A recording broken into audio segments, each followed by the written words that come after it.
The next chapter is called Fiscal Relations. This is the chapter that deals with how will programs and funding for your government be dealt with. One basic commitment in the treaty, which everybody in your community should be aware of, is that the federal government and the provincial government and the First Nation governments have agreed that any program or service that is available to ordinary Indians who are not part of the treaty will also be available to ordinary Indians who are part of the treaty. So programs such as the supplemental health program, the dental program, the post-secondary education program will all continue to be funded by the federal government and will all continue to be available to ordinary First Nations persons if they're Indians.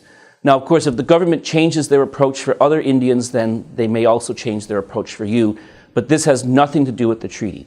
So I want to assure you that when we look at the Fiscal Relations chapter, the basic rule is that your programs and services will continue as before.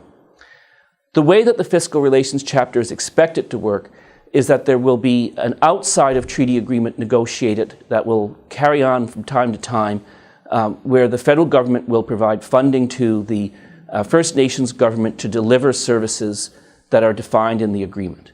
The federal government is presently reviewing its approach and may be moving towards a formula-based approach which will give them more certainty and potentially protect the First Nation more from unexpected changes in social circumstances. However, we have to watch this very carefully, as the means by which this is implemented may have profound effects on the First Nations. But this chapter is designed to make sure that the First Nations government is properly funded. One thing we do anticipate is that over time, the First Nation will have to, as it generates its own revenue, make contributions towards those programs and services. This is referred to as own source revenue, and it is a matter of intense controversy and debate. But until we move into the final agreement negotiations, we will really not know the details of how this is expected to work. But the fundamental rule is that your services will be protected and that the First Nations will be funded to deliver those services.